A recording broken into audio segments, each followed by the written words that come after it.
I'm Ed Griffin. I'm a writer. I write controversial works. I think they're very important works. I deal with such topics as banking history, health issues, the United Nations, U.S. foreign policy, kind of topics where people get all heated up because they have strong opinions. But I consider myself to be a researcher, and I try to be a historian as best I can. So I deal with facts, mostly, not in opinions. I've been doing this most of my adult life. I started becoming interested in issues of this nature in 1959. And by 1960, I was really revved up to it. I left my employment with a large insurance company and went in full-time in doing writing and speaking on these topics. The growth of the Tea Party movement and the left-right paradigm, they're all sort of intertwined, and yet there are very separate intellectual threads that need to be followed in all of that. I think, first of all, it's important to talk about and understand this left-right paradigm. What is this all about? Most of us, including myself for certain, in my younger years, I was brought up thinking that you had to choose, if you were smart at least, you would have to choose politically between being on the right or the left. You had to have a political view. And I thought that in those days, I thought that the extreme right would be something like fascism or Nazism. And on the extreme left, of course, you would have communism or socialism, just a little bit short of that. So that was the paradigm that I was taught, and it seemed to make sense at the time. But as I became more involved in these issues and learned more about them, I began to realize that the basic philosophy between the so-called extreme left people, on communists and socialists, and the so-called philosophy on the right of the fascists and the Nazis was really the same. I said, how can this be? They're supposed to be opposites of each other. And then I began to realize that there is something more common to all of these philosophies that was left out of my training and education. And that was the ideology of collectivism. I began to realize that the thing that was common to them all is something called collectivism. Now that's a word that is not very well used. It's not very entrenched in the vocabulary of most people today. But I found out that it was a very commonly used word about a century ago. People wrote a lot about collectivism, and the opposite of that would be individualism. Those are two words that are sort of abandoned today, but in my view, I think they need to be recaptured and understood and used more. And I realized that communism and fascism, the so-called opposites, are merely variants of collectivism. They're the same thing. And they believe that the group is more important than the individual, for example. And the individual must be sacrificed, if necessary, for the greater good of the greater number. They believe that the state should be all-powerful and that the people should obey the state for the greater good of the greater number and all of that sort of thing. They believe that rights are granted by the state. They're not part of the human being. They're not God-given. They're not entrenched in his body and soul. They have to be granted by the state. All of these things, and you look at them one by one, communists and fascists and Nazis and socialists, they all believe that. So wherein lies the conflict, you see? And I began to question that. And I realized that it's partly a trick. In fact, I think it's a huge trick. It's a great scam because people even today are thinking that they have to choose between the right or the left, not realizing that no matter which way they go, they've accepted basically the same ideology underneath. Now, it's true that the leaders of these groups, like the Stalins of the world and the Adolf Hitlers of the world and the Mao Zedongs of the world and so forth, the leaders of these groups on left and right will fight each other. And they will go to war with each other. And there will be tremendous battles, as we saw in World War II, for example. But what are they fighting over? Ideology? Not at all, because they agree on ideology. What they're fighting over is dominance. Who is going to rule? That's all they're fighting over. And once you get that picture historically, it's not too difficult to see that that's the same thing going on even today, as certainly going on in American politics. We have the left versus the right, sort of embodied today in the Republican Party supposedly on the right and the Democrat Party supposedly on the left. Now, here's a choice, isn't there? Well, why is it if this is such a choice? So we go from Republicans to Democrats, and then 4 years or 8 years later, we go back to Republicans again, and we keep doing this. We've been doing this since World War I. How come the country keeps moving in the same direction all the time, deeper and deeper and deeper into collectivism, regardless of which party is in favor? Because they both believe in collectivism. They both believe in big government. Their slogans are different, their leaders are different, but the poor voter out there trying to make sense of all this is, he's tricked, he's stuck, he's trapped. And so this is the important thing to, I think, understand, that this left-right paradigm is it's a political ploy. It works very well for those who know what they're doing. We find that the Republican Party and the Democrat Party both are pretty much in the hands of a relatively small group of people with a membership of about 4,000. It's called the Council on Foreign Relations. These are the people that are really pulling the strings in both the Republican and the Democrat Party. And they've even written about it. There's a fellow by the name of Carroll Quigley, who's a former history professor at Georgetown University. By the way, he was the mentor of William Clinton when Clinton was a student there. And he wrote several books about this group of people and their origins and their roots coming from Europe and England in particular. And he comes to a very interesting point in one of his books where he says, okay, this is the way the real world is. He said, how is it that we collectivists, we elitists, how can we rule the world when at the same time we want to let the average person think that they're living in a, quote, democracy. They're living in a system where their vote counts. They're living in this world in which they feel that they must participate in their own political destiny. This is a carefully nurtured myth that they want to create, so people will be content with, no matter what happens to them, they'll say, well, I voted for it, or I did it. This government is my government. No matter how bad it is, it's responsible to me. And as long as people have that image, then they don't complain so much about how bad it gets, because they did it, they think. So Quigley deals with this question: how do you let people think that they're directing their own political destiny when at the same time we, the elite, we are the ones who must direct their political destiny without them knowing it? How do you do that? And he answers the question brilliantly. He said, it's very simple. You've got to have two major political parties, and they'll both have the same major goals, the same basic fundamental principles, and they'll argue with each other on the surface with slogans and leadership and style and all of that sort of thing. He said, but we will control them both. There's the strategy. There's the whole scam behind this left-right paradigm. When you understand this history and this reality, you look at it and you say, well, yes, we've got a left wing and a right wing, but they're just opposite wings of the same ugly bird, and that bird is called collectivism. So how does that apply to the Tea Party movement that we see today? There it is. I mean, that's the blueprint.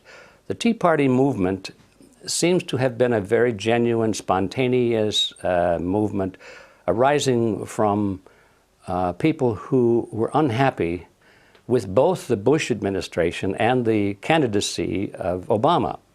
They didn't like either one of them. They were people who understood, more or less, maybe not intellectually and historically, but that there was collectivism in both parties, but they understood that something wasn't right, and they didn't want more of the same. And so the Tea Party movement, you know, just think about it. What does that mean? It goes back to the historical episode where the colonists in Boston dumped the Tea Party into the Boston Bay because it was a protest against the taxes and the restriction of liberties and the Stamp Act and so forth on the part of Great Britain against the colonies. And so the Tea Party movement really was a rebellion against big government, no matter what camp it came from, whether it came from the Republicans or the Democrats. Well, it didn't take long, especially when the Tea Party movement began to gain momentum.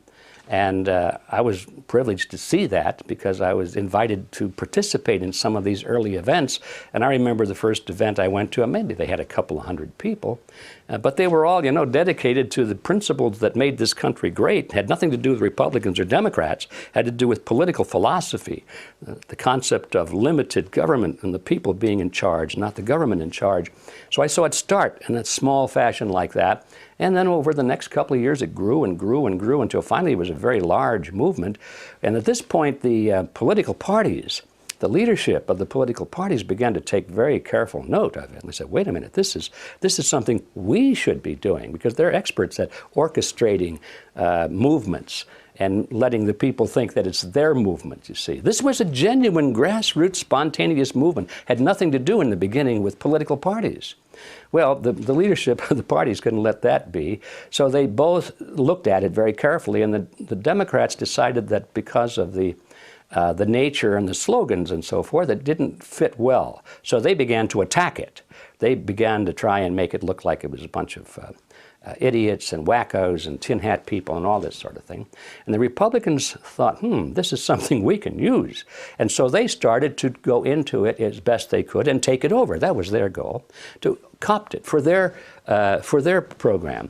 And well, so here we are today looking at this process underway. They're still trying very hard to convert the Tea Party movement into a Republican front. And I'm sorry to say that they have achieved some success in that direction, primarily because of some very well-known people who are closely aligned with the Republican Party. We're talking about the candidate, of course, Sarah Palin, who's a Republican from top to bottom, and she represents this right-wing image. She fills the bill perfectly. She's the Miss Republican right-wing collectivist. And she can speak with great fervor and great emotion and great meaning against the extremes of the Democrats, those bad left-wingers. And she does a good job of it, and everything she says is true.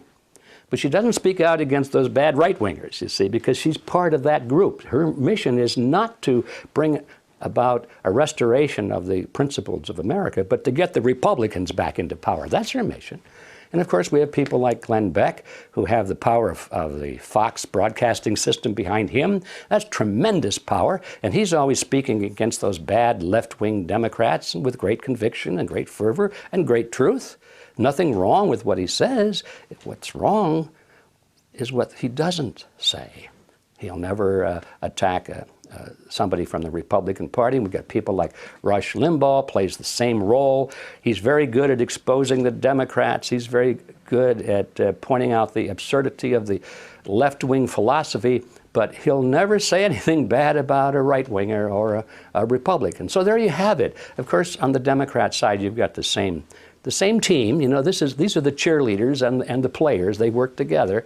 And the average voter gets caught in the middle of this. He hasn't any idea what's going on. He just thinks that the debate is such that he has to choose. Who are you going to vote for? You're going to vote Republican or you're going to vote Democrat. And so as long as they're in that role, they're like a tennis ball in a tennis match. They get hit back and forth across the net. First they're on the right, bing, then they're back on the left, bing, back there on the right. They're Republican, they're Democrat. And the game goes on and on and on.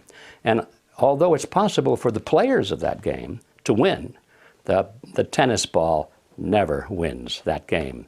So I think it's time for people to stop being tennis balls in this game and just get out of the game completely. There are certain issues that people on the left and the right in American politics will never discuss.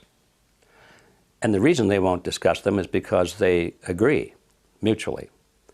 The Democrats and the Republicans agree on something, so they don't want to talk about it in public debate because it reveals the fact that they're basically the same.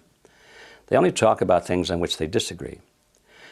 Turns out that the things on which they agree are the most important things. The things in which they disagree are relatively minor. So the things in which they agree are, for example, our foreign policy. They both agree that the desired goal eventually is to move the United States into world government. Not just any world government, but a world government based on the model of collectivism. In other words, big, powerful, centralized world government. If it were a world government based on the principles of freedom and freedom of choice, freedom of culture, low intervention, if no intervention in the lives of normal human beings, it might be a wonderful thing, but that's not the kind of world government the left and the right have in mind. They're talking about total world government with all major decisions being made at the top and people at the bottom being essentially living in a feudalist society, just serfs and peasants basically in a high-tech feudalism. And the left and the right both agree with that goal, and so they never discuss it in public debate. Another thing in which they agree is the dominance of the banking system in our economy and to a large extent in our politics. They both agree that the banks are supreme, that the banks must be protected, that the banks must be funded, they must be bailed out, they must not be allowed to fail. When the banks make bad loans to third world countries, or if they make bad loans to large corporations, both the Republicans and the Democrats agree that we must come in with taxpayers' money, either tax money or inflation money, and we must bail out the banks. And we do that, they both agree, by giving the money to these corporations and giving the money to the third world countries so that they can continue to make interest payments to the banks. So those are two major issues, I would say perhaps the largest issues we could possibly face. And so we find that Republicans and Democrats are in agreement on that. You might add another third topic if you wish, and that is our role in the Middle East. Both parties talk alternately about, oh, we've got to end this war in the Middle East, pull our troops home, and all that sort of thing. But that's just rhetoric. You notice we go from one party to the other. The war continues, the war grows, the funding continues. So there we have three major issues, perhaps the three largest issues of all.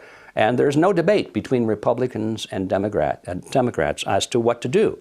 Though there may be some debate in rhetoric, they may give speeches, but when it's time to vote in Congress, there is no division between them at all. And this itself should be the biggest giveaway as to what the reality of politics is today. If anybody that's got their eyes open, they ought to be able to see it just by examining those three issues.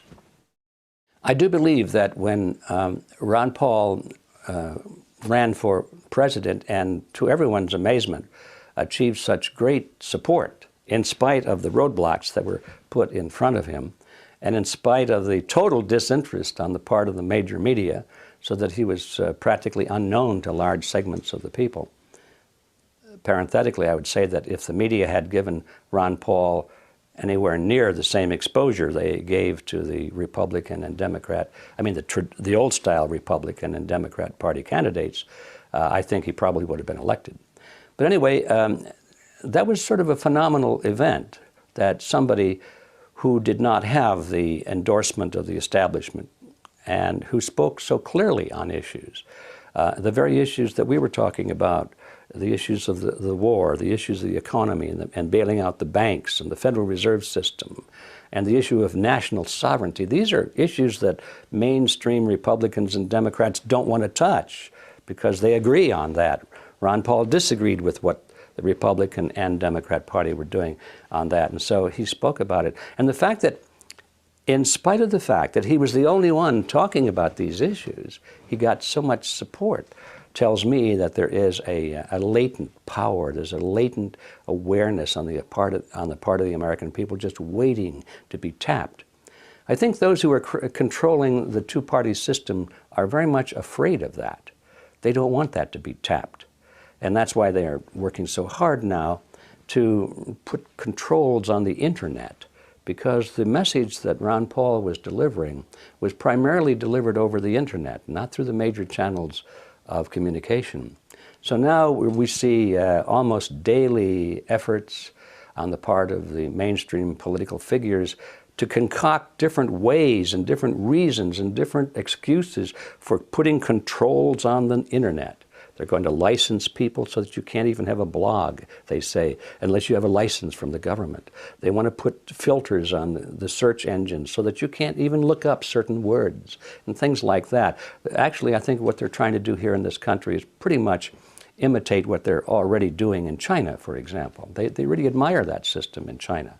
Our own figures here in this country, although they may speak with scorn about a closed society in China, they're doing everything they can to imitate it. So that's one of the realities we have to look at. So what does this mean for the future? I think that as long as the internet can be kept open and free, it bodes very well for us, because I think we do have at last a chance to get around the mainstream media. But I think that if the governments of the world, and particularly in our own government, if they're successful in putting legal restrictions on and clamping down on the internet, I'm afraid that the chances of a maverick moving against the establishment become very, very small indeed. I believe that getting a man in the White House is not as important as it would seem at first. In fact, I think it's almost counterproductive, because as long as we focus on getting a man in the White House, there's the underlying assumption that that's all we need to do. Americans are of that nature. They want quick, simple solutions to problems. They want to know who you're going to vote for. That's it. Because they think that they can discharge their responsibility of citizenship by going to the polls every 2 years and maybe spending 20 minutes and putting a little mark on a piece of paper and walk out and say, okay, I've done my job. I've defended my country. Doesn't work that way. Because by the time you go to the polls and you put your pencil mark on the paper or punch the lever, whatever you do, the decisions are already made. The candidates have already been selected. And the work goes on there, is who selects the candidates that the people vote for? Who frames the issues that the people vote for? Voting is nothing. It's all done before that stage. So as long as people think in terms of who we're going to vote for, what man are we going to get into the White House, they're looking in the wrong direction. They don't realize the scope of the problem. So I'm not saying we shouldn't have the right man in the White House. That could be very important. What I am saying is that the task is much bigger than that. People need to become active in politics. They need to become active in their communities, in disseminating information and helping to create public opinion and awareness on the issues so that it would be possible for the right man to be elected.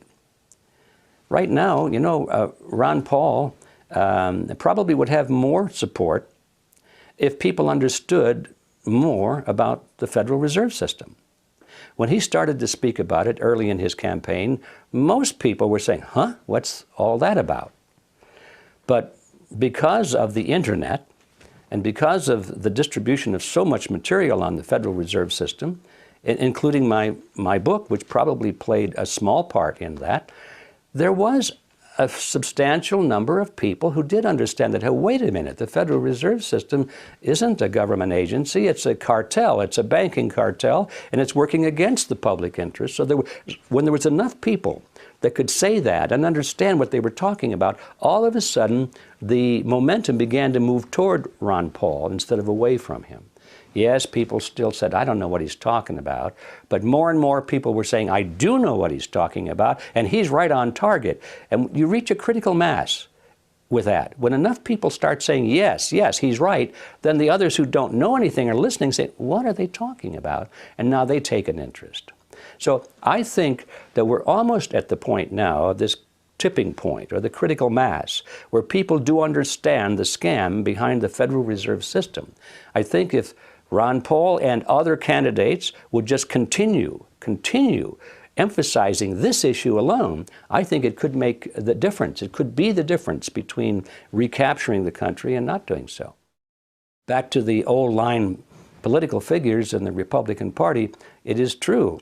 When you compare that with Obama, Obama came to power riding this crest of beautiful rhetoric about change and making a difference and taking America back and all of that sort of thing. And people responded to it emotionally. And that was it. There was no substance, but it sounded good. And they were mad. They were mad at the present regime. They didn't like the Bush administration. They were angry. So anybody that spoke about change, well, that was their man, right? Okay, here we are. Another cycle is passing, and people are now mad. But this time, they're mad at the Obama administration. So the same political trick is being played again, but this time on the part of the Republican Party.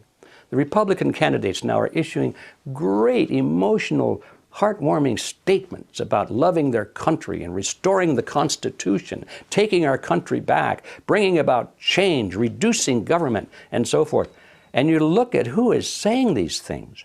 I mean, people like Newt Gingrich, for example. If you look at his voting career, he voted against the Constitution more often than not throughout his whole political career. He's great at giving speeches. He uses all the right trigger words and phrases. But here's a guy talking about taking back the Constitution when he himself has been one of the great attackers of the Constitution by his votes in Congress.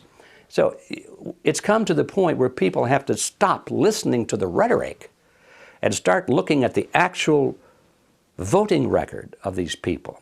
I don't care whether it's Republican or Democrat. That's not the issue. It was Lenin who said it so well. Lenin said, words are one thing, actions another.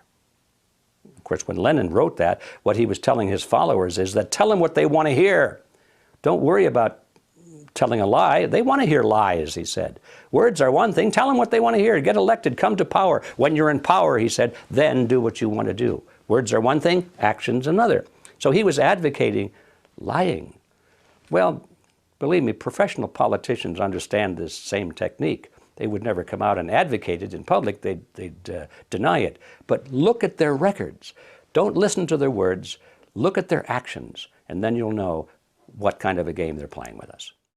Well, both Republicans and Democrats, both left-wingers and right-wingers, use this tactic of trying to discredit their opposition.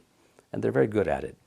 And they know that if you come to the point where there is a serious debate underway about a serious issue, the best thing is back away from the debate, stay away from the issues, because they will lose.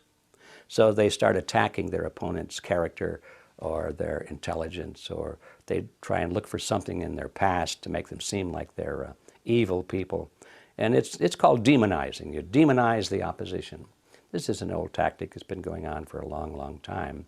And yes, I've seen it over the years where they have taken a group like the John Birch Society, and which is just an educational organization, but it was an educational organization dealing with principles and real historical facts, and they pretty well succeeded in convincing everybody in America that the Birchers were a bunch of, at the least, they were a bunch of little old ladies in tennis shoes, but at worst, they were a bunch of Nazis and fascists and racists, and they were even called communists. And so it didn't make any difference. You just call them some name, and if you keep doing that often enough, and in major channels of communication, most people will believe it.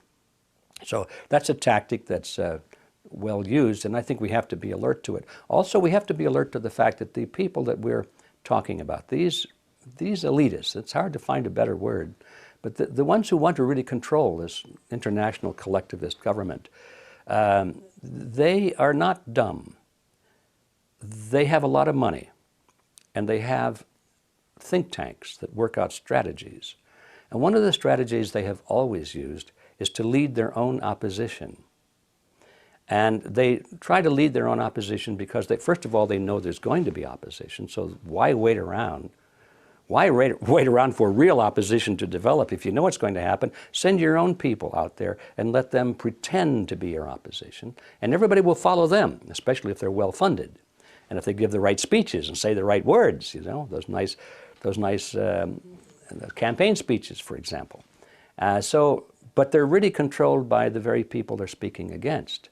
I came across that when I was doing research for the Federal Reserve System, because I realized that in the early days, the very bankers who put together this cartel and drafted the Federal Reserve Act, it was their bill. When it came time to promote it to the public, they funded and actually delivered their own opposition. Some of these bankers went forth and started giving speeches and interviews to newspaper reporters saying, oh, this bill is bad. It's bad for America. It's going to damage the economy. And they knew that the average person reading that in the newspaper would say, oh my goodness, Maude, listen to this. These bankers don't like the Federal Reserve Act very much. Must be pretty good, you know. So they play this game. So we know that this is still going on today, and for example, in the Tea Party movement, if they want to discredit it, if they can't control it, okay, let's say if one of the parties can't control it, they'll have to discredit it. So they will, and I believe already have attempted, to send people into the Tea Party movement who are real wackos or pretend to be real wackos. Or if they're real wackos out there, they make sure that they're brought in to the Tea Party movement. And every time there's a media crew going out there with their cameras taking pictures, do they take pictures of the the 10,000 middle-class Americans who know what they're talking about? Or do they pick the 2 or 3 wackos over here with the tinfoil hats? Or the guys with the swastikas on their arm and so forth? That's where they focus, you see. And I believe that some of those people are probably sent in there on purpose, just to demonize and discredit the movement. Now, this is hard for most Americans to believe, because they don't realize that this is really hardball. This political game is hardball, and they don't realize that it is a game and that there are professionals playing it. It's a matter of historical record that the group of people that sometimes we call capitalists, the big super wealthy families, the Rothschilds, the Rockefellers, and the heads of the big corporations in America, AT&T, Ford Motor Company, and so forth. People think of them as the super capitalists. It's a historical fact that many of these people have provided the funding, the essential funding, to help bring to power regimes such as Hitler's regime that was well funded by American financiers and British, and also in communist Russia, the group there, the Leninist group, was well funded by American and London bankers. And so it's tempting to say, well, they created their own opposition. And I think that's partially true, but I wouldn't go that far. I think what these people do is they look around and they see what kind of native opposition is out there, or what kind of native groups are growing, movements are growing, that they really want to control. Maybe they don't necessarily create them, but they see which ones are coming to the front, and those are the ones they move into. And if you have enough money, millions and millions of dollars, it's not too difficult to gain influence over almost any new group that's struggling against its opposition and looking for money. So they've played this game. They played it in both the Soviet Union and in Nazi Germany. I think they're doing the same thing in America. I think that's one of the things going on now with the Tea Party movement. I don't think they created it at all, but they see it as something that has the potential of being a powerful movement, and so they are putting their best attention and a lot of money into it to see if they can't capture it for their own uses. Another tactic, isn't it, that the opposition knows that the American people, any people in the world, will gladly give up their liberty and their comforts if it's in their mind a means of gaining security, protection against a dreaded threat of some kind. That's why regimes that are struggling to hold the loyalty of their people are very dangerous regimes, because instinctively they know they have to go to war. They know that in time of war, the people will rally behind their leaders no matter what, because we're at war. And if we lose this war, we'll be invaded, we'll be conquered by some dreaded enemy. And so throughout history, governments that are weak or losing influence over their own people traditionally start wars, or they manufacture false flag operations against themselves. They create their own enemies. They want to be victims so that they can rally their citizens behind them, and anybody who wants to continue criticizing these leaders is then branded as being unpatriotic, or possibly even branded as a traitor. So it's an old ploy. It's been done throughout history. Machiavelli wrote about it. It's everywhere you look in history, you see this ploy being used. And is it being used today in America? Absolutely it is, I'm sorry to say. It's interesting to me how organizations as innocuous sounding as a tax-exempt foundation can have such tremendous clout in determining the nation's politics and its foreign policy and its economic policy. Turns out that organizations, these big ones like the Rockefeller Funds and the Ford Foundation and these big tax-exempt megaliths, the general impression of them is that they do good works. I mean, they're supposedly doing charity of some kind or educational projects. But boy, what a difference there is between that image and the reality when you look at some of them. They spend a great deal, if not most of their money, promoting certain projects, which, although they can be described as philanthropic, are really very, very political in nature. The Ford Foundation in particular comes to mind because although they spend millions and hundreds of millions of dollars supposedly to improve the social condition and the economic condition of minority groups, when you see where the money goes, it goes almost always to very radical minority groups. They're not even minority groups anymore. They're radical political change groups, the ones that are trying to bring about very destructive movements inside the United States. All of the radical Latino movements, and I'm not just talking about Latino, I'm talking about radical movements, like overthrow the United States, that kind of a movement, like cut off Texas and return it to Mexico. That's the kind of movement I'm talking about. And they're all funded by the Ford Foundation, all tax-exempt money, and this has been going on for decades. And you come eventually to the conclusion that the directors of the Ford Foundation know exactly what they're doing. They're not making a mistake and continuing to make the same mistake for decades. They know exactly what they're doing. And what they're trying to do is to divide America. They're trying to weaken America. They're trying to bring America down so she is no longer a powerful force in the world, so that she's reeling and she's kneeling and she can be comfortably merged with all the other nations of the world, and she'll be willing to give up her culture, her freedoms, her judicial system, economic system, in gratitude in order to be saved from some kind of internal chaos and revolution and being starved and so forth, starvation. And in other words, these people are deliberately trying to weaken America. So all of this is being done, not all of it, most of it is being done under the aegis of tax-exempt foundations. What a beautiful cover. But this has been going on for a long time. There certainly has been a change in the function of the American government. In the beginning, it was set up with a definite system of checks and balances, and the executive and judicial and legislative branch were supposed to be fairly equal, so they could check each other. There's been a change, gradual change over the years, starting primarily with World War I. When there was this great crisis, we had to defend ourselves against foreign enemies. And ever since then, one crisis after another has added to the impetus for us to change our form of government, supposedly to make us more secure. So we've given up that checks and balances concept. Gradually, it's been reinforced by Supreme Court decisions, it's been reinforced by new legislation, and it's been reinforced by the media, and primarily reinforced by the apathy of the American people, if not their total ignorance of the way it should be, because they don't teach this in school anymore.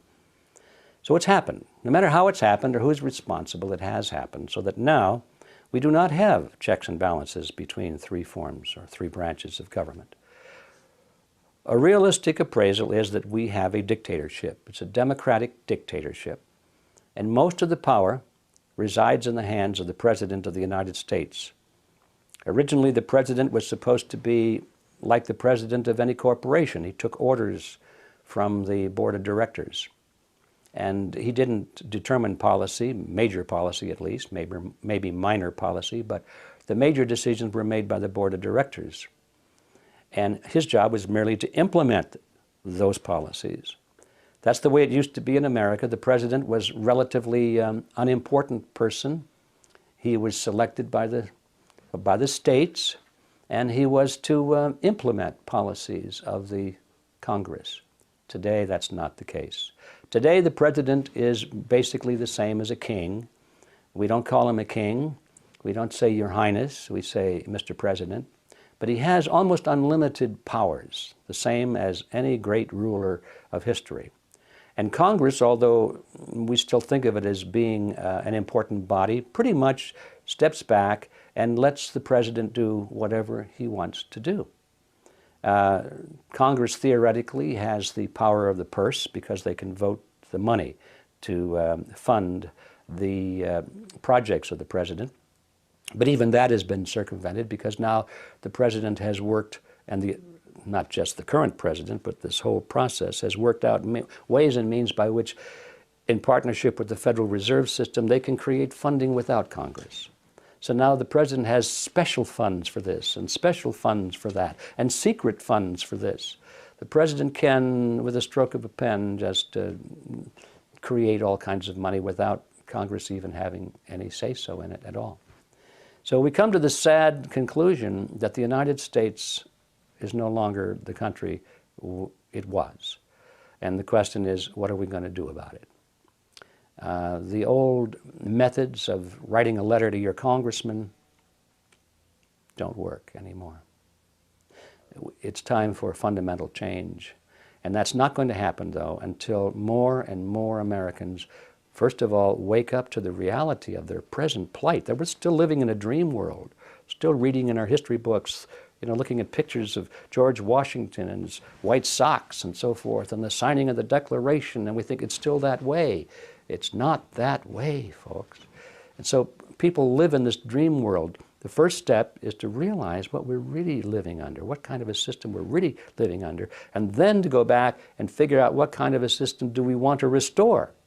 And I think restoring the concepts in our original Constitution is a great step forward, not backward, but forward. We've been going backwards toward monarchy ever since World War I. We have to go forward now to the past, if I can coin that phrase.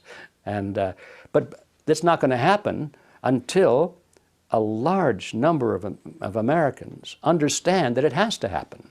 So that's, what is that, an optimistic or a pessimistic view? I think it's an optimistic view in the long run. It's a pessimistic view in the short run because nothing like that is going to happen by November. It's not going to happen in the next election.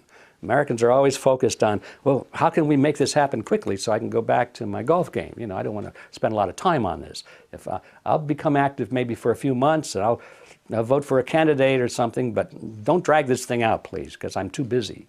They want to know how we can turn this all around by the next election. Can't be done by the next election, but it can be done. That's the optimistic part. I think if we have a realistic view of the political process, and we know that it takes sometimes a generation or two for really important changes to happen. And if we understand that and accept it, and accept our role in being responsible for making it happen, then you can go to sleep at night and say, by golly, I'm really doing something about this, and I am making a difference, and it will happen. I don't know when the administrative branches of government became totally dominant. All I know is that it was a little bit at a time, and it sort of like a jerky motion. Every time there's a crisis, every time there's a war, every time there's a terrorist attack, or if there's a banking crisis, no matter what the crisis is, this movement toward totalitarianism accelerates. And then it slows down until the next crisis comes along. And I don't know if I could say at what point that happened, but I can say that it did happen, and it's even continuing today.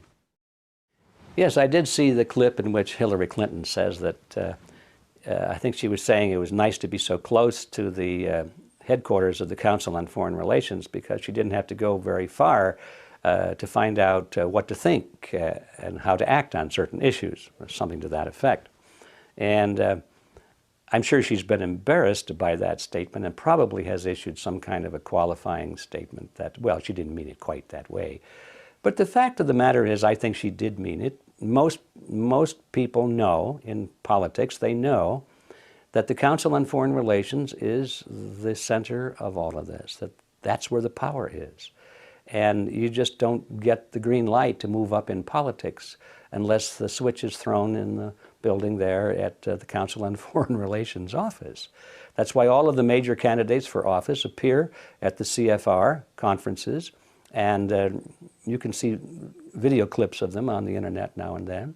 They're giving speeches, sometimes before large audiences and sometimes before small groups.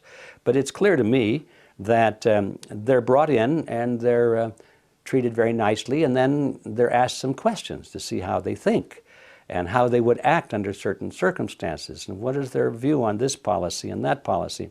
And if their answers are acceptable, they get the green light. Council says, okay, this is a man that we can trust, that we can support. If they give the wrong answers, I don't think they're ever going to get any kind of a green light. And so people like Hillary Clinton know, even at that elevated position, Hillary Clinton, you'd say, was one of the big movers and shakers. Compared to the Council on Foreign Relations, she's not. She's a small fish. And she knows that she's got to get the approval of the CFR. I think that the people who are monitoring this they have to be concerned over the growing awareness on the part of the American people. The question, though, is, are they worried about it? I don't think they are, because we know that they've thought about it long before it ever happened. These people are not stupid. They knew that there would be opposition to their plans as they reached the end of the game.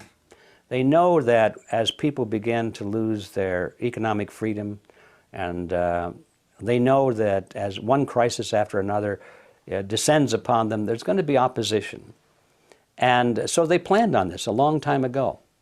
And I think what we're really looking at is, I think Alex Jones called it the end game. We're approaching the end game, and they have a plan for that. And that is to institute martial law. Because as people become upset, they go into the streets, they demonstrate, and eventually they become unruly, eventually they become violent, and eventually they start breaking windows, eventually somebody gets hurt, eventually somebody gets killed, eventually there's martial law, and that really is what they really want, because they want an excuse for martial law. All collectivist systems eventually deteriorate into a police state, because it's the only way you can hold it together. So are they worried about people becoming aware? I think they are not, because they've been planning on it. Let's say it this way. They're certainly not surprised by it. The movement toward world collectivist government has been going on for quite a while. It's impossible to establish its absolute origin, but it certainly was part of the literature at the turn of the last century. And there were groups and organizations forming in various parts of the world at that time that had that as its goal. One of the most interesting groups was one put together by Cecil Rhodes. It was formed by his will. When he passed away, his vast fortune went to the creation of a secret society, and actually what it was. He said, we've got to keep this a secret society. And all of the Rhodes money went in that direction. It was from that the Council on Foreign Relations sprang in this country. There were similar organizations in other British dependencies. And they all had as their goal the creation of a unified world government based on the model of collectivism. So there was this milieu of political and intellectual movement starting over 100 years ago. But it certainly has gained momentum through World War I, really got up to speed, and then finally in World War II, all of the major players on the world scene were talking about world government. They tried to do the League of Nations, that failed. Finally they created the United Nations, that stuck. And so now they're just trying to pump up the United Nations into the framework of the global government that they have always envisioned. And this has been a thing that goes beyond one generation. It's transgenerational. In other words, it's not just one person's vision. The people that started it are long gone, but those who inherited it continue this dream. To them, I'm sure they look at it as a wonderful thing. They see it as an end of nationhood as it has been historically defined. They see that as advantageous, they say, because it'll put an end to war and so forth. And they can sell the idea as a great step toward brotherhood and a unified globe and so forth. They use all of these things to make it sound good. But when you start examining the actual policies that they're instituting, it's not so hot. It's based on the principle of collectivism, as I've said several times, and that means it's all-powerful government. It's a tyrannical government. It's the same kind of a system that Adolf Hitler had in mind, and we fought a war to destroy him and his system. It's the same kind of a system that Joseph Stalin had in mind, and we fought a Cold War and did a lot of other things to make sure that that didn't happen. The same kind of a system that Mao Zedong had in mind, and Benito Mussolini. All of the great collectivists of history have had this unified global government based on the model of collectivism as their goal, and we fought against it until recently. Now we are actually the greatest advocates of it ourselves. We don't call it tyranny. We don't call it fascism or Nazism or communism. We have a better name for it.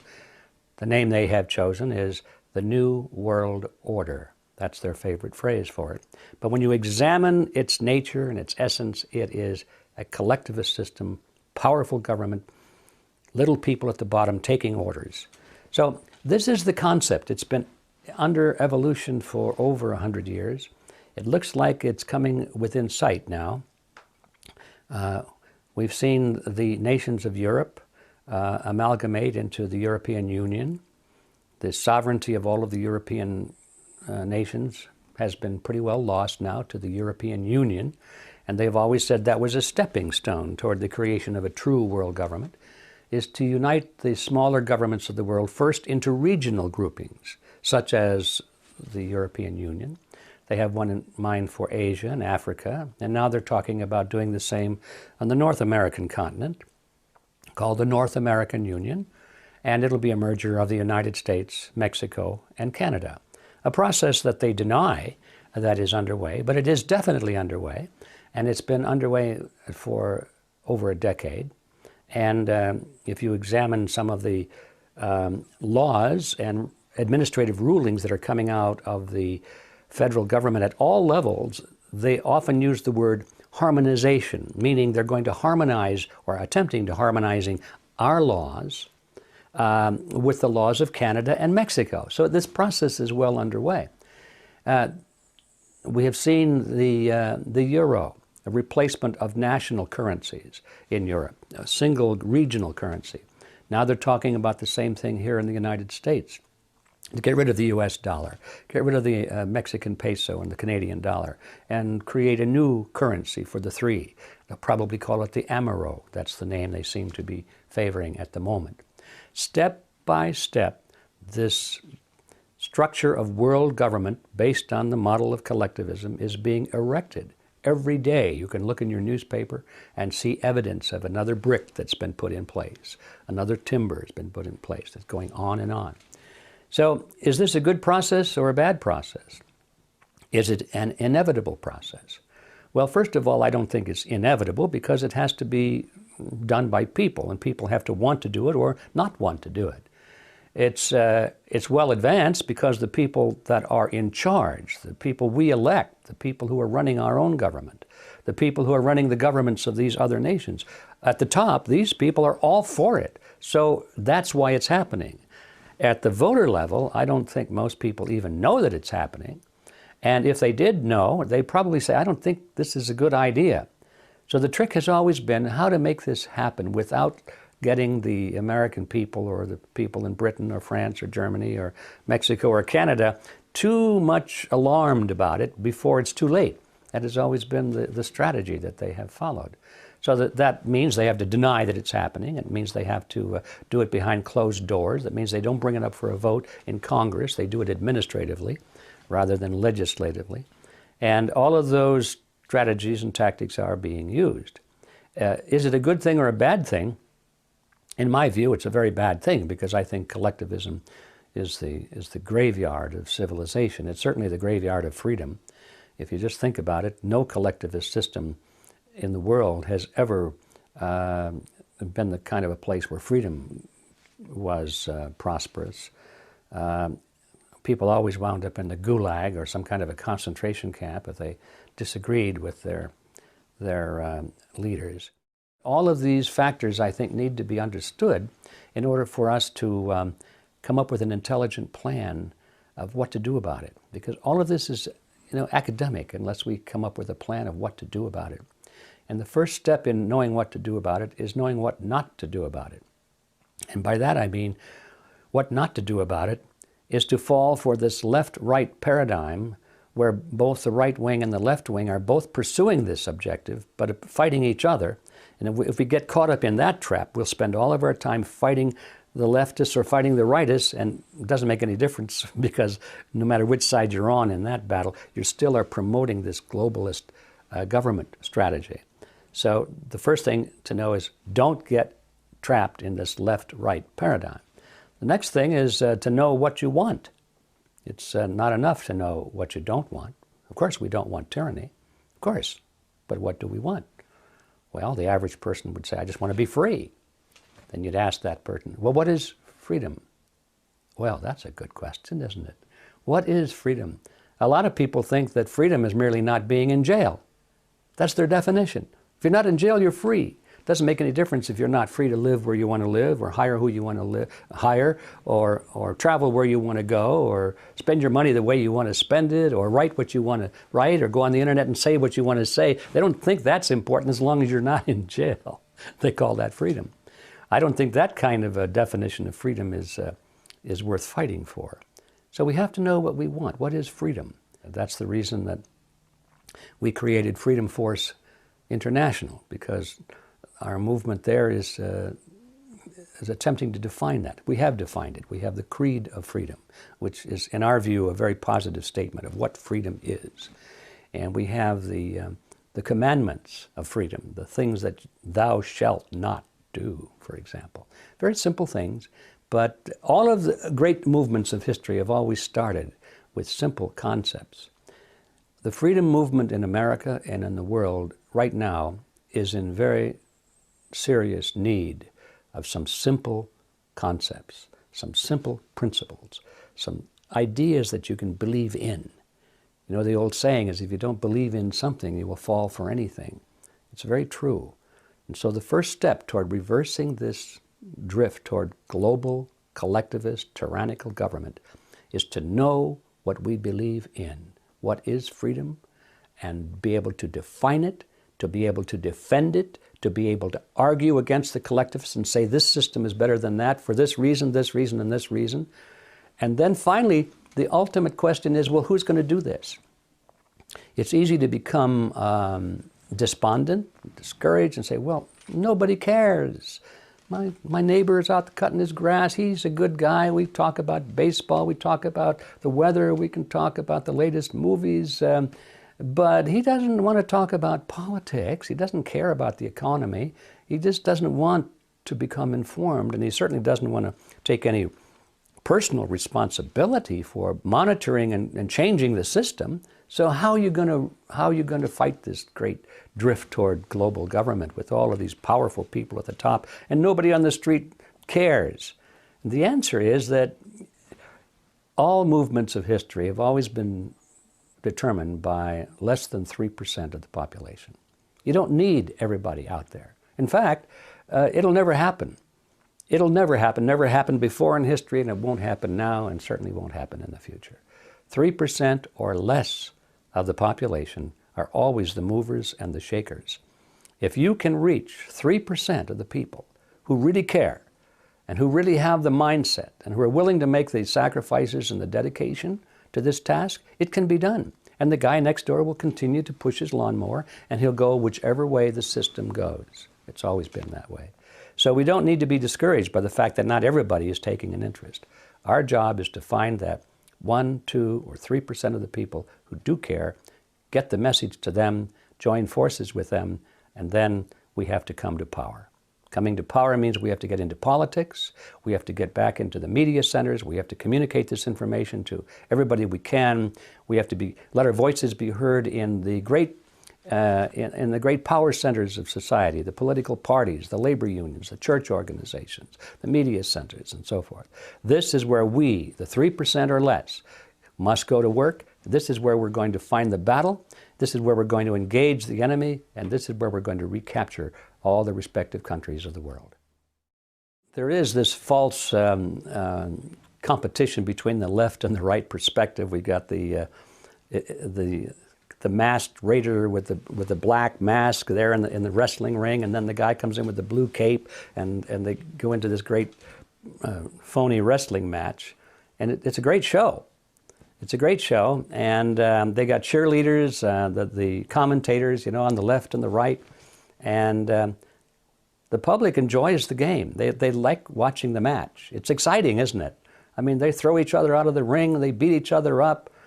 He's up, he's down, no, he's winning, no, he's losing. Well, he lost this match, but he'll be back next week. Stay tuned, folks, for the next match. A grudge match is coming back, and so forth. This is American politics that we're talking about.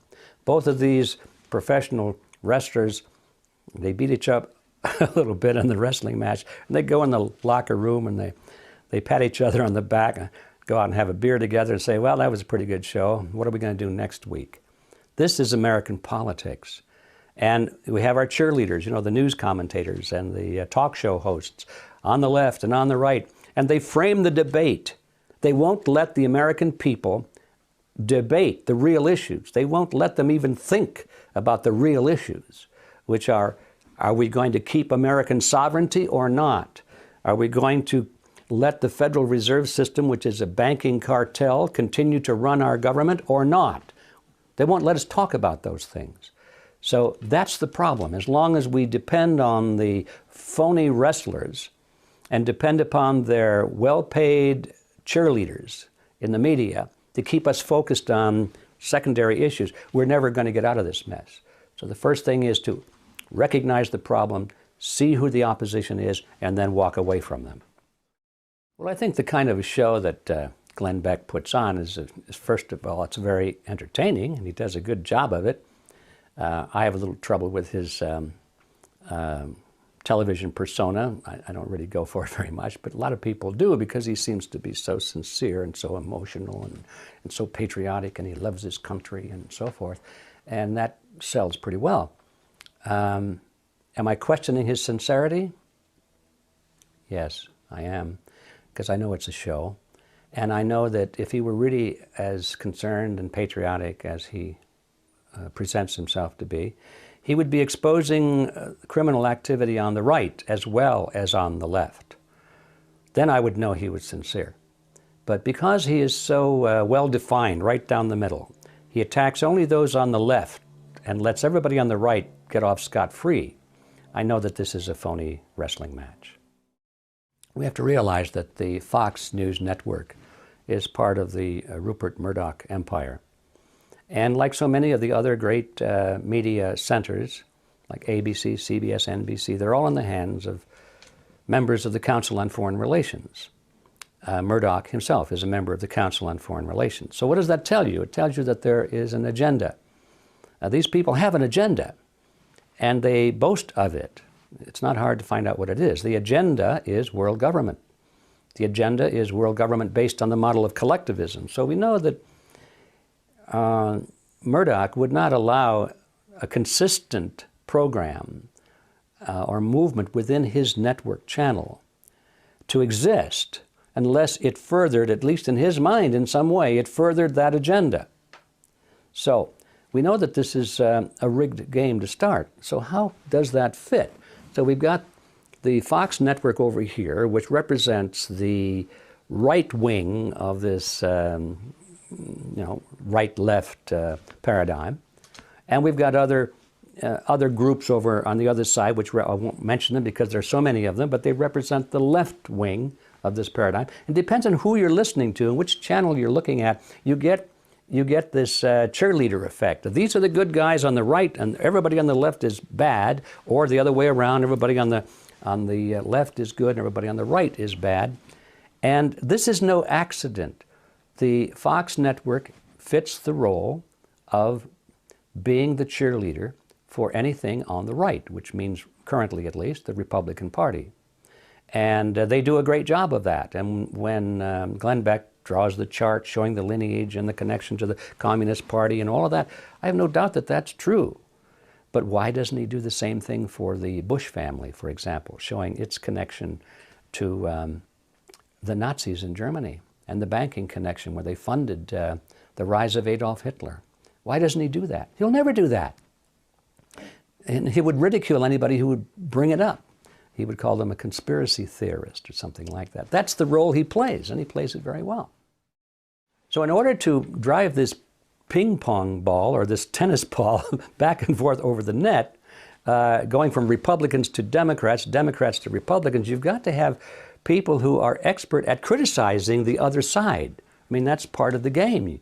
You can't have an open and objective analysis on the news. Otherwise, people would say, I guess both parties are lousy. You can't have that because that's not how the game is played. So you've got to have people assigned to expose and oppose the left, and other people over on the left that oppose and expose people on the right. And so it's necessary always to have people who can voice serious opposition and criticism of the other side. And it depends on who's in office. I mean, because they're all bad. It's always easy to find something to criticize. They all lie. They all make promises they don't intend to keep and in fact do not keep. They're all involved in all kinds of scams and swindles, and there's dishonesty involved. I mean, that's politics. They all are like that. Maybe I'll make a reservation for 1%. I don't know. Ron Paul probably isn't like that. But you just can't count on it being any other way. And so it's easy when one party is in power, they give them a little honeymoon time to let it be known that no, they're not going to change anything. And then the other side ramps up and says, oh, look what they did, how bad they are. And so the voters are thinking, oh, yeah, we got to get rid of him. And so they get all whipped up like they are now, people in the Republican Party calling for take back our country, restore the Constitution, get the CIA out of our bedrooms and off of our computers and so forth, all these good lines. They don't mean a word of it, or they're just playing to the sentiments of the voters. And so all they want to do is bring now the next Republican candidate forward, and people won't even look too closely at the Republican candidate because they'll be so filled with contempt and hatred for the Democrat, I mean for Mr. Obama. They'll say, I don't care who we put in, anybody would be better than that. Of course, that's how Obama got in. They said, well, I don't care about Obama. I don't care what you say. Anybody would be better than Bush. And this goes back and forth. And Bush got in, well, anybody would be better than Clinton. American politics is the politics of hatred. It's not who you love or who you like, it's who you hate. That's what it's all about today. And it's a strategy that seems to be working pretty well. It always comes as a shock when people realize that some of the greatest mass murderers of history and greatest tyrants of history were actually supported and funded by very wealthy financiers and forces in the United States and in Great Britain. They sometimes go very closely hand in hand. Everybody knows about the rise of Hitler, but they don't realize that the Nazi Party was funded by many of the banking dynasties that still exist in the United States. They funded him, the large corporations. They went into partnership with some of the German corporations. They called it IG Farben. It was a cartel. And they put up tremendous amounts of money as investment into the Nazi war machine. They put money behind Adolf Hitler's political party, the Nazi Party. They even sent one of their public relations experts, I believe his name was Ivy Lee, over to Germany to interview Hitler and analyze him and to groom him and to make suggestions of how to improve his public image. They were intensely interested in promoting the Nazi regime. That's a matter of record. It's not a question of opinion. You can like it or dislike it. It's a matter of record. But this always happens. When Mao Zedong came to power, he couldn't have come to power had it not been for very powerful forces inside the United States. At the end of World War II, you know, the Japanese had been driven out, but there was a large division in China. The nationalist Chinese under Chiang Kai-shek held a large portion of the country, and another section was in the hands of the communist forces, Chinese forces, under the leadership of Mao Zedong. And the nationalist forces and the communist forces were bitter enemies, even though they had fought more or less together against the Japanese. They both knew that when the war was over, only one or the other would be able to survive. And so they were preparing to fight each other. That was not in the best interests of the people in Washington, D.C. They didn't want that to happen, and they put pressure on the nationalist Chinese, Chiang Kai-shek's government, to accept the communists into their own government in key positions, what they call a coalition government. And they wanted them to go into very key positions. In other words, in control of the military in particular. Well, that's the end of the game, you know. The nationalists didn't want any part of that. So General George Catlett Marshall, who was in charge of all of the military operations in the Asia theater at that time, simply cut off the flow of ammunition and arms to the nationalist Chinese and made sure that all of the military equipment that was left behind by the Japanese was delivered to the communist Chinese. And with those two acts, there was no question that Mao Zedong's forces, which was now by this time much better equipped than the nationalist forces, that they would be victorious, and that is how it came to be. And George Marshall even boasted afterwards. He said, "With the stroke of my pen, I now disarm 30 divisions of Chiang Kai-shek's army." So that all came out of the United States. That was the decision of the so-called capitalist forces in America, that the Chinese communists would now take over China. So all of these things are contrary to the conventional knowledge of what happened in history, but as I said before, none of it is really difficult to find. It's a matter of recordable, it has been recorded history, and it's not even a question of opinion anymore. So the bottom line is what? The bottom line is that some of the most brutal and totalitarian regimes of history have been funded by people of great wealth, people who we used to think of as capitalists, and sometimes still call them capitalists. Why? Because they have great wealth. And what we don't realize is just having great wealth is not the real issue here. It's what you do with that wealth. And how did you acquire that wealth? A free enterprise capitalist would be one who acquires his wealth through competition and free enterprise and producing products and services at a better quality and a lower cost.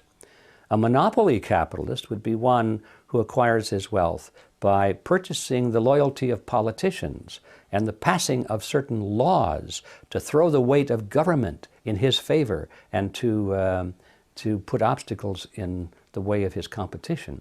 So there are two kinds of capitalists, if you're going to use that word, and we have to be very clear. The capitalists we're talking about that have supported the totalitarian regimes are not free enterprise capitalists, they're monopoly capitalists, and they believe in the concept of collectivism.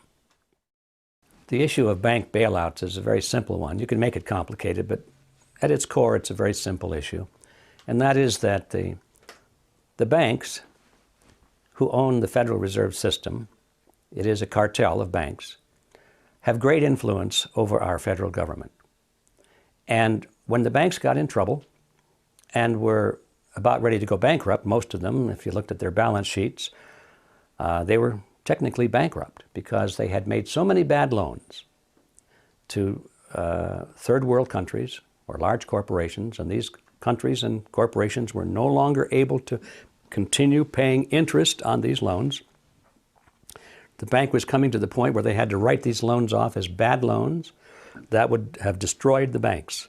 They would have gone under. They were going out of business. So they went to their friends in Washington and they said, look, we need to save America. They didn't say we need to save the banks. They said, we need to save America. If the banks fold, well then who knows what will happen. America will go down. And so their friends in Congress voted these billions and finally trillions of dollars to make all of this happen, to bail out General Motors and Ford and various countries and the banks themselves. And it was offered to the American people as a great move on behalf of America. This is how we were going to save America, by saving the banks. It almost worked, except for the fact that by this time, enough people were aware of the game. They knew that the Federal Reserve System was creating money out of nothing, and they knew that that would result in their having to pay the bill, either in the form of taxes or through inflation. Ultimately in the form of inflation, because the politicians are not willing to increase taxes as much as they should in order to pay for these expenditures, so they always keep the taxes as low as possible. But they collect it through inflation, because by pumping this new money into the economy, it waters down the purchasing power of all the money that's there. So when the voters realized that they were going to pay these bills, it wasn't the government paying these bills or bailing out the banks, it was the citizens, the consumers that were bailing out the banks. When they realized that, they got angry. And there was a great movement against it, a lot of anger, and especially when they found out that some of these executives were, getting million-dollar bonuses for bankrupting their banks and so forth. There was a lot of heat. And by the way, I think that the whole issue of bonuses, as important as it is, was a side issue. I think that that was one of those tricks that the media uses to distract the public attention from the real issue. The real issue was the fact that the Federal Reserve and Congress was creating all of this money out of nothing to bail out the banks. That was the real issue. It was going to bankrupt America. It was going to drive people out of work, out of their homes. It was going to destroy America. But did they talk about that? No. They talked about how bad it was that the president of some bank got $1 million bonus. And that's where all the attention went for quite a while. So that was a side issue, at least in my view.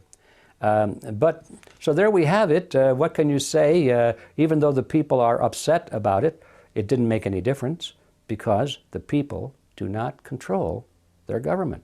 They think they do, but they don't. Their politicians are beholden to the banking fraternity, to the Federal Reserve, to the banking cartel. That's where the power resides today. And if you need to have any proof of that, all you have to do is just take a look at the recent history of the bailout of the banks against the will of the majority of the American people, against the anger of the majority of the American people. And nevertheless, Congress went right ahead and did it. The President of the United States endorsed it. Everybody was for it at the top, but at the bottom, the people did not want it. So how is that possible? If the people control their own government, could that happen? No. It's proof positive that the people of the United States have lost control of their own government. The anger over the bailout of the banks has been a strong fuel for the Tea Party movement. But the question is, will the Tea Party movement be able to do anything about it? And the answer is no, not unless they replace those people in Washington that made it possible. A Tea Party movement has no value unless it has the effect of replacing the people in Washington who brought about the financial crisis. And that means all of them. It doesn't mean just Democrats or Republicans. It means all of them. And so the Tea Party movement, I'm afraid now, is there's an attempt to have it become a mouthpiece for the Republican Party and make it look like everything that's happening in the economy and the bailing out of the banks is all the result of the Democrats, and it's not. They certainly play a major role in it, but it's all been going on for decades, and the Republicans have played a major role in that. And some of the very Republicans who are standing up today and saying we should just put an end to this bailout of the banks, they're the ones that voted for it in the beginning, but nobody's checking their voting record. So yes, the anger of the American people over the bailouts is fuel for the Tea Party movement, and that's good. But now the rest of the story is, will the Tea Party movement be able to remain independent of the political influence of the Republican Party? Yes, the film, What in the World Are They Spraying?, I think is going to be a very important film, and it's going to shock a lot of people. They are spraying something. I think everyone's innate intelligence tells them what they see in the sky, those crisscrossing and these these white trails that go to horizon, that's not just ice crystals forming at the back end of a jet engine. It's true that jet engine does produce ice crystals at high altitudes where the temperature is cold, but those ice crystals are absorbed into the atmosphere very soon. You can see them trailing along right behind an airplane as it flies across the sky. There's a little trail of white smoke, and it just follows the plane and disappears. That's totally different from these billowing fumes of smoke that go from horizon to horizon and spread out, and by the mid-afternoon the sky is milky white. So what are they spraying? We know now what they are spraying, and it's a result of a new industry, relatively new industry springing up called geoengineering.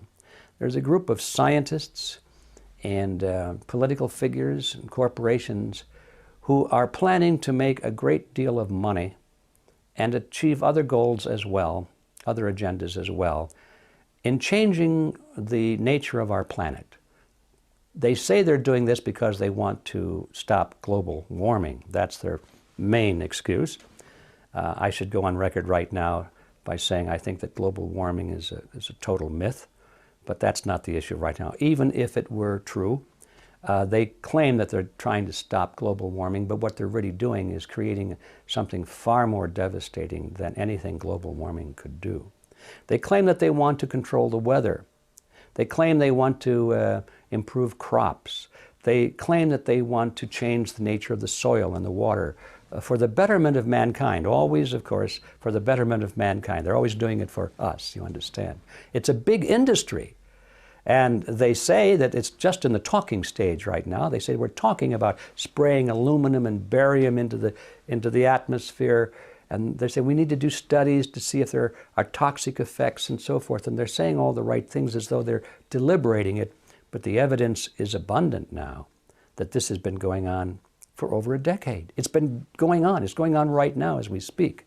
And we now have the proof that not only is it going on, but the effect of it is devastating to the planet. It's devastating to plant life. It's destroying crops. It's devastating to wildlife, and it's devastating to human health. People are becoming very sick because they're breathing in these toxic substances. So we now know what they're spraying. We can identify it. There have been many laboratory tests taken of not only the soil and the water, but from the rainwater and from the snow. Now this comes from the sky. You can't say it came up out of the ground. And these tests have been taken from atmosphere and rainwater and snow in areas that are hundreds of miles away from industrial centers. So you can't say it's being blown there from a smokestack or something like that. And what they're finding is an alarming high level of toxic substances, aluminum and barium in particular, the very chemicals that the scientists are saying, I wonder what would happen if we were to spray aluminum and barium into the sky. I wonder.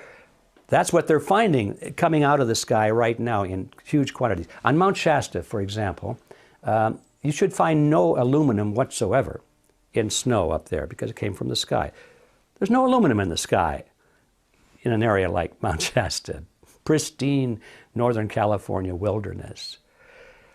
There's a requirement by government that if aluminum levels reach, I think it's 1,000 parts per billion, that requires direct intervention on the part of the EPA because it's considered to be extremely dangerous and toxic. 1,000 parts per billion. Now there should be no parts per billion in that snow, but when they tested, they found 60,000 parts per billion. 60,000 parts per million. So in other words, it's 60 times higher than the highest allowable on the snow on Mount Shasta. Extremely toxic. Hikers are drinking that stuff. They're going to kill themselves or they lose their minds or something like that. And we find this all over, not just in Mount Shasta. We found high levels in the beautiful islands of Hawaii where they've been spraying a lot. And you take the samples out of the rainwater. This stuff is coming from the sky. And it's exactly the same stuff that scientists are talking about. What would happen if we put it into the sky? The evidence is abundant that this process is going on right now. And to make matters worse, they're spraying us with toxic stuff, but to make matters even worse, they're lying to us about it. And that's the message in our film, What in the World are they spraying?